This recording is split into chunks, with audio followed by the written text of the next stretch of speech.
Assalamualaikum warahmatullahi wabarakatuh. Waalaikumsalam warahmatullahi wabarakatuh. Baik ya, mohon maaf tadi nggak kedengaran suaranya. Teman-teman, kita lanjutkan pembahasan kita tentang statistika dan hari ini kita akan membahas terkait dengan pengujian hipotesis. Apa itu pengujian hipotesis?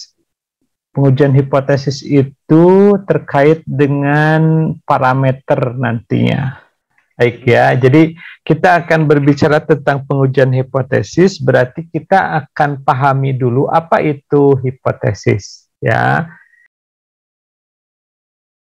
Kalau kita berbicara pengujian hipotesis, kita terlebih dahulu memahami hipotesis itu apa ya.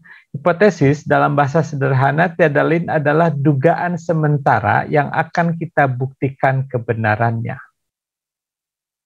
Dengan cara apa kita akan membuktikan hipotesis ini? Kita harus menggunakan nanti yang kita sebut sebagai data empiris atau data hasil penelitian kita atau data yang kita kumpulkan dengan atau untuk menjawab dugaan kita itu. Nah, jadi begini teman-teman, kalau misalnya kita ada dugaan, apakah benar misalnya rata-rata nilai ujian mahasiswi itu lebih tinggi daripada mahasiswa. Maka untuk membuktikan dugaan ini, sampai kita punya bukti yang kuat, yang dapat menunjukkan memang benar bahwa rata-rata nilai ujian mahasiswa itu lebih tinggi daripada mahasiswa. Maka kita harus mengumpulkan data. Nah, jadi kalau misalnya kita kumpulkan dari 20 orang mahasiswi, kemudian kita hitung rata-ratanya. Katakanlah rata-ratanya adalah 75,5. Kemudian kita ambil juga mahasiswa, katakanlah 25 mahasiswa. Kemudian kita hitung rata-ratanya, ternyata memang 60,5 atau kalau 60 terlalu jauh ya. Misalkan begini, kalau yang perempuan rata-ratanya atau yang mahasiswi rata-ratanya adalah 75,5, kemudian yang mahasiswa 74,5. Kalau teman-teman bandingkan angkanya, secara matematis itu memang benar bahwa perempuan itu lebih tinggi karena dia 75,5. dibandingkan dengan laki-laki yang hanya 74,5. Tapi dari sisi statistis atau dari sisi ilmu statistika belum tentu itu berbeda nyata. Karena ada apa? Karena ada statistik atau nilai lain yang harus kita perhatikan di sana. Ada variasi, kemudian juga ada ketidakpastian ataupun ada kemungkinan error atau kesalahan ketika mengumpulkan sampel dan seterusnya. Jadi kalau di dalam statistika, nilai 75,5 dengan 74,4 itu bisa disimpulkan sama. Setelah apa? Setelah melakukan pengujian. Ya, jadi sekali lagi, setelah kita nanti punya dugaan, kemudian kita akan melakukan atau membuktikan dugaan itu, maka nanti kita akan mempunyai hipotesis, atau kita sebut sebagai hipotesis statistis. Ada dua, biasanya ada null hipotesis, atau diterjemahkan sebagai hipotesis nol. Kemudian sebagai lawannya, ada yang kita sebut sebagai alternatif hipotesis, atau disebut juga sebagai H1. Dalam penulisan lain, ada yang menuliskan HA, atau sebagai singkatan dari alternatif. Nah, jadi dua hipotesis statistis inilah yang akan selalu kita lakukan atau kita uji mana yang akan diterima, mana yang akan ditolak. Karena pada akhirnya kita akan membuat kesimpulan apakah H0 diterima atau ditolak.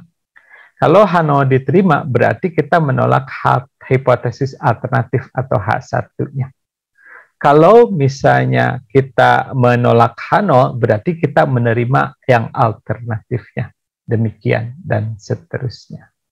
Nah, kita balik dulu. Jadi, apa sih sebenarnya yang kita uji ini? Yang kita uji tentunya yang kita duga. Yang namanya kita duga itu adalah sesuatu hal yang belum kita ketahui dengan pasti. Atau belum kita yakini kebenarannya. Jadi kalau kita bertemu dengan populasi yang jumlah orangnya jutaan, katakanlah, kalau kita berhasil kita menghitung atau mengukur semua variabel yang atau semua indikator yang ada di sana, atau variabelnya bisa kita kumpulkan dari seluruh anggota populasi, di pertemuan awal kita sebutkan itu adalah disebut parameter. Nah, jadi yang kita uji itu sebenarnya nanti nilai parameter. Nilai sebenarnya dari objek yang kita amati. Jadi kalau kita mengamati 2 juta orang, berarti 2 juta orang itulah yang datanya harus kita kumpulkan. Untuk menguji kesetiaan seseorang, berarti kan benar atau tidaknya seorang itu setia, berarti kan parameter kesetiaan itu yang dia miliki. Apa yang kita lakukan ya, tentunya kita akan mengumpulkan data empiris mengenai hal-hal terkait ataupun penilaian kita tentang kesetiaan dia. Apakah dari sisi ketepatan waktu kalau berjanji misalnya. Kalau telat atau sering telat ya berarti kan nanti bisa ada indikasi bahwa dia memang tidak setia ataupun tidak tepat waktu. Ya, kalau setia itu apa misalnya? Jadi ada indikator-indikator yang kita nilai atau yang akan kita jadikan sebagai acuan untuk pembuktiannya. Nah, kalau kita tidak berhasil merangkul ataupun tidak berhasil mengukur seluruh anggota populasi, seperti yang kita sudah bahas sebelumnya, maka kita akan melakukan sampling dan kita mendapatkan sampel dari sebagian anggota populasi. Dari sampel ini kita akan dapatkan statistik. Nah, statistik inilah yang akan dijadikan sebagai acuan kita untuk menguji parameter. Jadi kita akan menggunakan statistik yang kita miliki, yang kita peroleh dari data yang kita kumpulkan sebagai alat untuk pembuktian hipotesis yang kita miliki tentang parameter. Jadi kalau tadi hipotesis kita misalnya orang tersebut adalah setia, kemudian data yang kita kumpulkan tentang teman kita itu ternyata menunjukkan indikasi memang setia sekali, maka kesimpulan kita berarti statistik ini dapat mendukung kita membuat keputusan bahwa teman kita atau sohib kita itu memang setia. Nah, jadi data-data yang ada. Nah, jadi data-data ini adalah statistik. Jadi seperti tadi, apakah misalnya rata-rata nilai mahasiswi yang 75,5 itu adalah statistik yang kita peroleh dari populasi atau wakil populasi mahasiswi. Sedangkan 74,5 yang tadi itu berarti statistik yang kita peroleh dari mahasiswa. Nah, inilah yang akan kita nanti ujikan atau kita uji apakah sama atau tidak. Nah, kemudian jika teman-teman sudah memiliki parameternya itu sendiri, jadi kita tidak perlu lagi melakukan pengujian hipotesis. Ya. Jadi kalau semua sudah dihitung, anggota populasinya sudah 200, kemudian anggota populasi tersebut sudah selesai kita ukur semua. Tidak lagi kalau seperti itu, kita perlu melakukan pengujian hipotesis. Seperti yang kita minggu kemarin bahas, juga tidak perlu kita melakukan penaksiran interval ataupun penaksiran titik. Karena apa? Toh kita sudah punya nilai parameternya itu sendiri. Nah, inilah yang akan kita nanti ujikan atau kita uji apakah sama atau tidak. Nah, kemudian jika teman-teman sudah memiliki parameternya itu sendiri, jadi kita tidak perlu lagi melakukan pengujian hipotesis. Ya, jadi kalau semua sudah dihitung, anggota populasinya sudah 200, kemudian anggota populasi tersebut sudah selesai kita ukur semua. Tidak lagi kalau seperti itu, kita perlu melakukan pengujian hipotesis. Seperti yang kita minggu kemarin bahas, juga tidak perlu kita melakukan penaksiran interval ataupun penaksiran titik. Karena apa? Toh kita sudah punya nilai parameternya itu sendiri. Jadi kapan kita harus melakukan pengujian hipotesis? Apabila parameter yang ingin kita ketahui dengan pasti nilainya belum diketahui. Ya, dan kita hanya dapat mengumpulkan yang kita sebut sebagai sampel yang menghasilkan data statistik. Nah, dalam prakteknya secara garis besar pengujian itu ada dua bentuk. Ada yang bentuknya dua pihak, ada yang disebut juga pengujian satu pihak. Secara sederhana, dua pihak ini dapat kita lihat dari mana? Dapat kita lihat dari daerah penolakannya. Untuk uji dua pihak, kita memiliki dua daerah penolakan. Ya, dua daerah penolakan itu bisa di kiri dan juga bisa di kanan. Kalau uji satu pihak, kita hanya memiliki satu daerah penolakan, entah itu di kiri atau di kanan. Jadi cerita sederhananya begini. Ketika teman-teman katakanlah akan menguji parameter satu buah populasi. Apakah rata-rata mahasiswa drop out itu 10%? Nah, maka 10%, kalau 10% terlalu pinggir ya. Misalnya pertanyaan berikutnya adalah, apakah rata-rata misalnya, apakah persentase laki-laki yang hadir di konser girl band adalah 50% misalnya. Nah, ketika kita akan menguji bahwa proporsi kedatangan atau proporsi penonton laki-laki sama dengan 50%, maka nanti di alternatifnya ada dua kemungkinan yang terjadi sehingga hipotesis ini ditolak. Satu, apabila nilai proporsi yang kita peroleh itu terlalu kecil, misalnya 5%, jauh ada di kiri, lebih kecil daripada 50%, itu bisa menghasilkan kesimpulan bahwa pada kenyataannya proporsi penonton laki-laki tidak sama dengan 50%. Itu alternatif pertama. Yang kedua, bisa jadi bahwa hipotesis atau dugaan penonton laki-laki itu 50% bisa ditolak apabila apa? Jumlahnya terlalu besar, misalnya apa? 95%. Nah, jadi untuk pengujian dua pihak ini bisa ditolak karena dua kondisi. Statistik yang kita peroleh terlalu kecil atau terlalu besar. Jadi kalau terlalu kecil itu adalah mendekati 0%, kalau terlalu besar itu mendekati 100%. Nah, teman-teman, untuk pengujian dua pihak ini, untuk sementara misalnya untuk satu pihak ini ada dua, ada uji pihak kanan, ya, di mana daerah penolakannya ada di sebelah kanan, atau uji pihak kiri, ketika daerah penolakannya di sebelah kiri. Nah, kemudian kalau kita lihat bentuk hipotesisnya.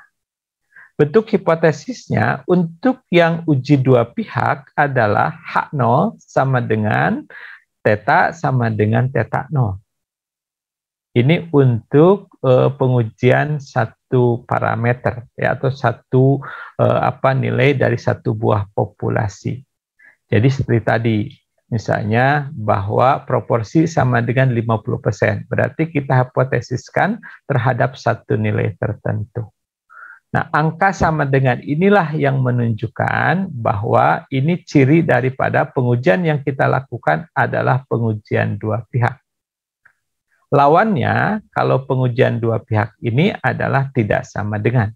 Jadi kalau H0-nya adalah theta sama dengan theta 0, maka lawannya theta tidak sama dengan theta 0. Kemudian juga kalau kita menguji parameter dari dua buah populasi, ya, jadi bisa jadi kabupaten A dengan kabupaten B. Masing-masing misalnya kita ukur rata-rata pendapatannya. Jadi kita akan melihat apakah parameter pendapatan kabupaten A sama dengan kabupaten B, maka kita bisa menggunakan nanti hipotesisnya bahwa bentuknya adalah theta 1 sama dengan theta 2. Jadi tanpa menyebut angka nantinya ya. Di video contohnya mudah-mudahan nanti dapat teman-teman peroleh ataupun dapat pahami lebih baik. Nah, jadi kalau dua pihak ini tetap lawannya adalah tidak sama dengan. Jadi sama dengan dan tidak sama dengan. Yang atas kasus untuk parameter dari satu buah populasi, kalau yang bawah berarti kita memiliki dua parameter yang kita peroleh dari dua buah populasi. Nah, teman-teman, sekali lagi daerah penolakan itu ditunjukkan biasanya dengan nilai taraf signifikansi yang dilambangkan dengan alfa.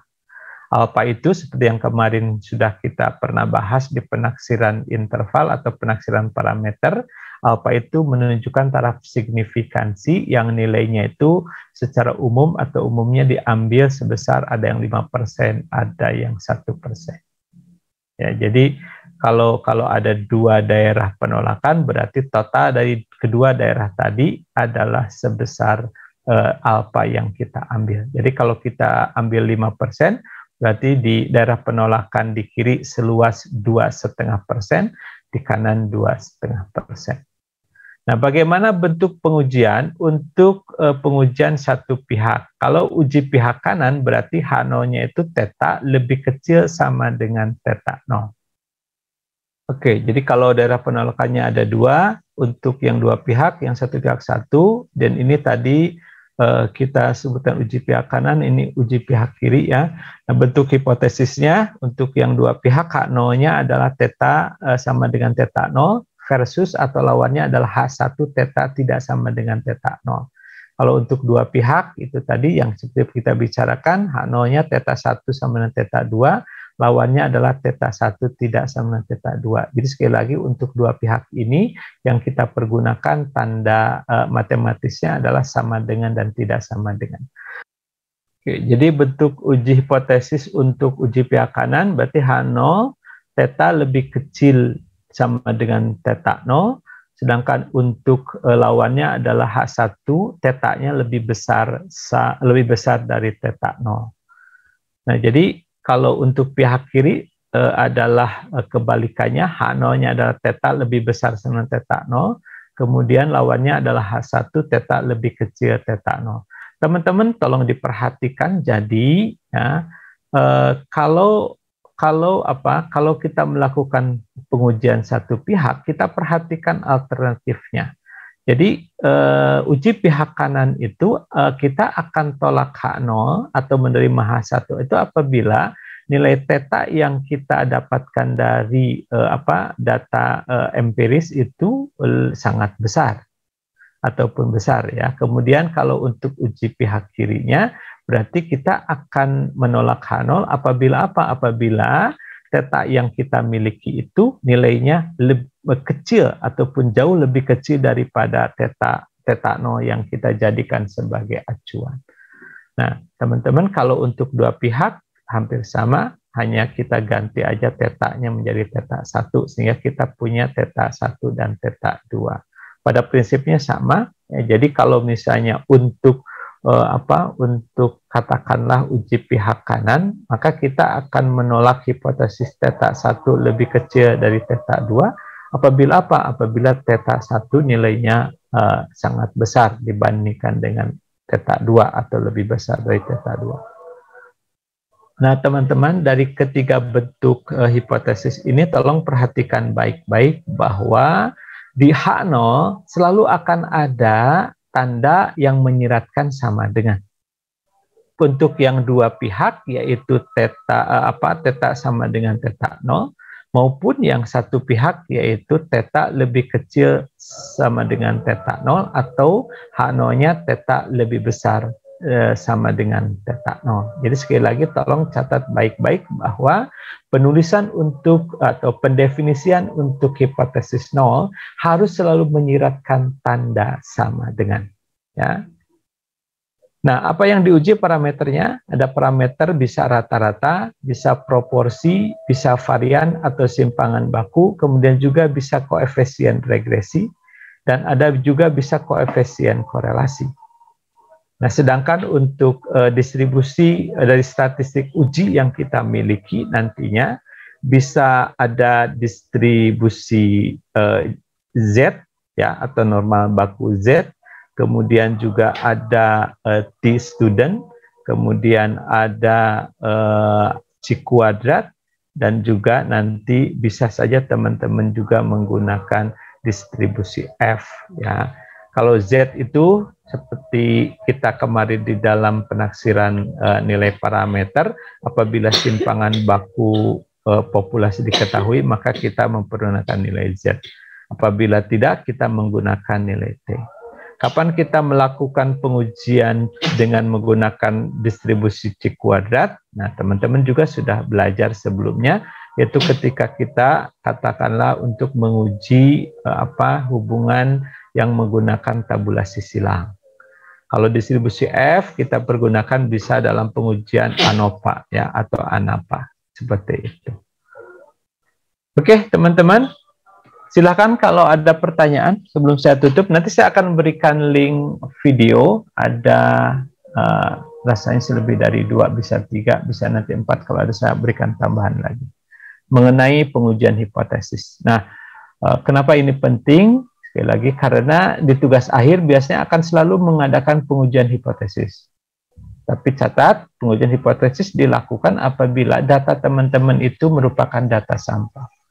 Kalau teman-teman sudah melakukan penelitian dengan menggunakan seluruh data yang ada di populasi, tidak perlu melakukan pengujian hipotesis. Karena pada prinsipnya, pengujian hipotesis itu adalah untuk membuktikan dugaan kita terkait dengan parameter. Jadi kalau kita sudah memiliki atau sudah mengerti parameternya, apalagi yang harus kita uji. Baik, silakan teman-teman kalau ada pertanyaan. Pak, mohon maaf, bukan pertanyaan tapi lebih ke kayak tadi saya agaknya cepat, mungkin Bapak ngejelasin. Silakan Salsabila. Ya. Tadi saya bingung Pak, yang penolakan hipotesis untuk satu pihak sebelah kanan itu jika nilainya terlalu jauh, terlalu kecil jauh, atau gimana Pak maksudnya? Oke, gini. Kita yang kanan ya, Salsabila. Ya. Oke, gini. Misalnya, Salsabila menduga, misalkan kita akan menduga bahwa proporsi jumlah mahasiswa yang mendapat nilai A di mata kuliah statistika itu 15%. Oke. Jadi hipotesis ini akan ditolak apabila kenyataannya di dalam data yang kita miliki berapa proporsinya? Apakah 2% atau misalnya 80%? Logikanya gimana coba? Okay. Yang sebelah kanan kan Pak? Betul. Jadi kita akan menolak dugaan kita bahwa tidak benar nih bahwa yang misalnya yang dapat A ini hanya 15% karena pada data sampel atau data EPRIS yang saya miliki segini jumlahnya. Nah, segini itu berapa? Apakah lebih besar kemungkinan kalau data yang dimilikinya adalah 1%? Atau data yang proporsinya itu kalau yang kita miliki 80%? Mana yang akan membuat penolakan kanan? Sepertinya 1%, Pak.